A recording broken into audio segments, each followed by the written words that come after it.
Kalau mau menanam bougainville yang batang kecil seperti ini, jangan sampai mencari batang yang terlalu memucuk seperti ini.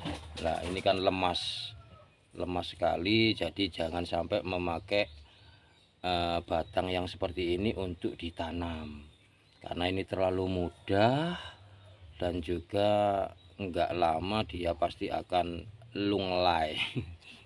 Jadi carilah batang yang seperti ini. Ini daun pucuk tapi sudah cukup lumayan tua sedikit. Jadi di sininya itu tidak terlalu lemas. Nah, seperti ini. Dan bagaimana cara menanamnya?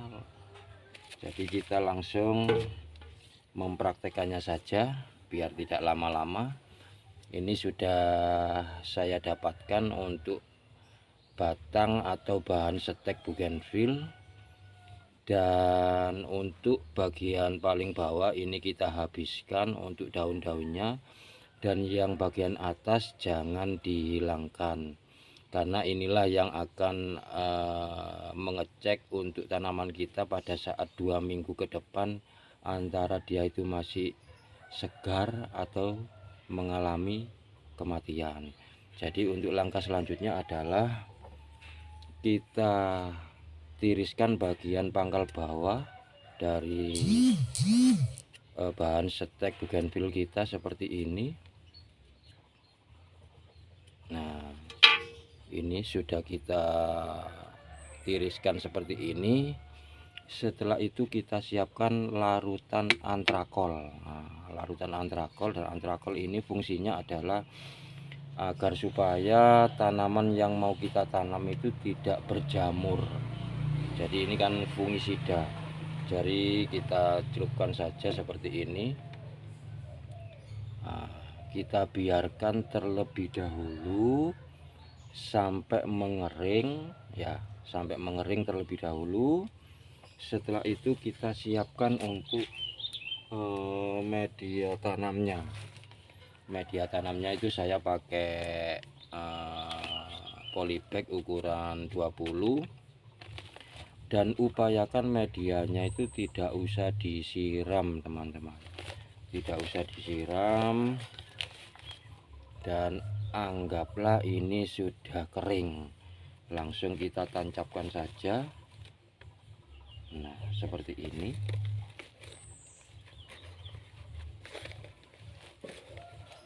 Nah,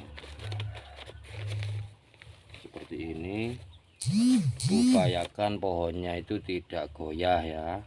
Jadi kita padatkan untuk media tanamnya agar pohonnya tidak goyah. Dan setelah itu tetap bagaimanapun juga panjenengan harus punya rumah sungkup, meskipun tidak dengan ukuran yang besar. Bagaimanalah caranya kita itu bisa mengakal membuat rumah sungkup mini yang nantinya itu dibungkus dengan plastik transparan warna putih, tertutup rapat.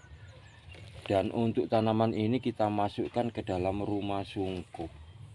Ingat, jangan sampai disiram ya. Itu sesuai dengan pengalaman saya pribadi.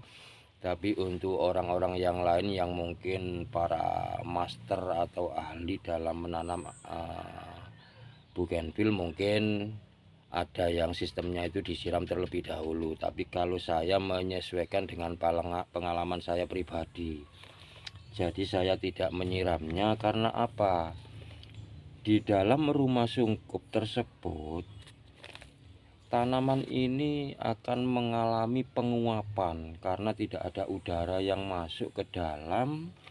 Jadi seolah-olah tanaman ini kita oven. Jadi tidak ada udara yang masuk dan dipastikan kedap udara, dan disitulah terjadinya penguapan. Pada akhirnya untuk media tanamnya itu lembab dengan sendirinya teman-teman. Jadi itulah fungsinya dari rumah sungkup. Dan fungsi yang paling utama dari rumah sungkup adalah mempercepat pertumbuhan tunas baru dari tanaman kita. Nah, itu yang menjadi kunci utama dari rumah sungkup seperti itu teman-teman. Dan itulah sekilas yang bisa saya informasikan, mudah-mudahan bisa bermanfaat untuk kalian semuanya. Dan untuk kurang lebihnya mohon maaf, tetap saya tidak ada niatan untuk saling menggurui, tapi di sini saya bertujuan untuk saling belajar, mencari sebuah